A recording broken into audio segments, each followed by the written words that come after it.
Hey, what's going on, Automotive Nation? It's Jason Harris, and I'm with Matthew Davis, trade pending. And this is another episode of Matthew and Jason on a rooftop. In front of a giant bus. We'll work on that. I know, right? When was the last time you've seen like a full-size bus on a like roof some kind of tour something? bus. Never. This is the first time. That's a Nashville thing. Let's put like an old classic tour bus on a rooftop patio.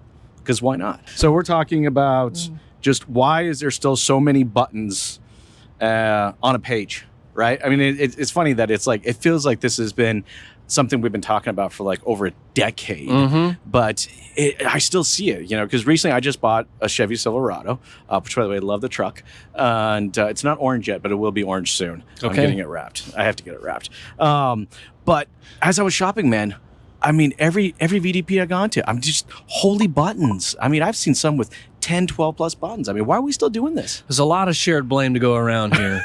You and I have talked about this before. It's a CTA Wars, and I'll start with a story. I had a lovely meal at a SOTU conference, sat down with Christina, Senior Director of Product over at Dealer On. Oh my gosh, I hope I got that right. I'm trying to remember this.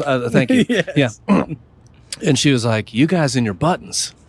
You guys in your buttons. That was like one of the first things out of her mouth. I was like, you know what? Yeah, that's fair. Some of it's us, some of it's not us. Some of it's coming at the request. That's true. It's kind of but this whole thing got really bad when digital retailing really came to the forefront during COVID. That was the showroom, right? You had to, and then every vendor said, you got to put my buttons on there. You got to turn this button that says value my trade into a chat.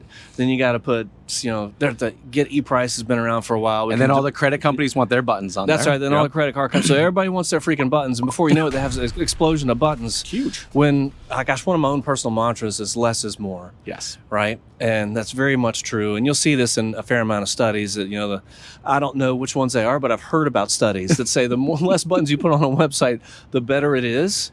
And the more you'll actually convert. And so I think you really have to identify what are those key things that people are coming to a website to do, right? Yes. They want to see, like we've done this survey for 10 years.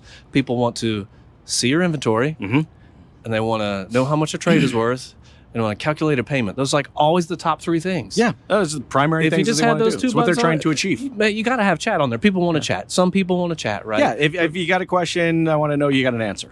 But if you're looking at your VDP or SRP and there's 8 buttons on there and 3 of them do the same thing, it's time. I'm with you. It's time to do a little audit there. In fact, I think there's like a quick way, and for anybody out there watching and listening, I think there's a quick way for you testing this, all right?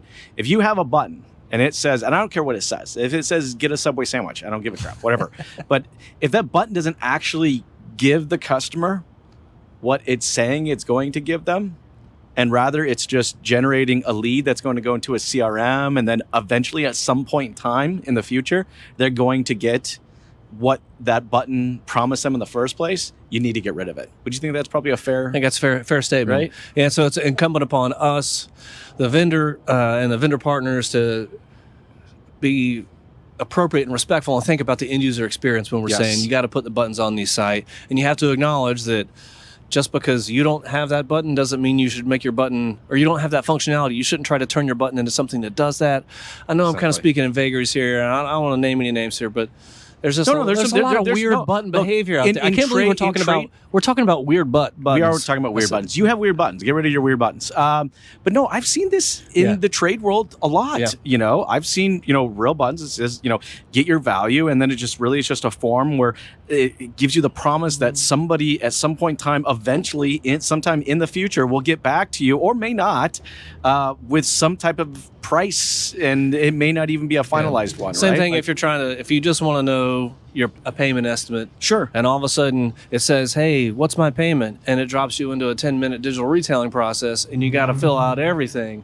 That's not the right user experience. Somebody wants to buy a car, call it buy a car, drop them into that experience. Let those people help them navigate and find the way that they want to navigate. Because you guys are all customers. I mean, you've had this happen to you as well, right? How many times do you hit the checkout button on something because you think you're buying it, just to find out there's like 3 more levels of information that you have to give up? I mean, this is the one thing that we love about Apple Pay, right? I mean, if there's an Apple Pay button on a website, I get excited. I'm like, oh my gosh, this is going to be so easy.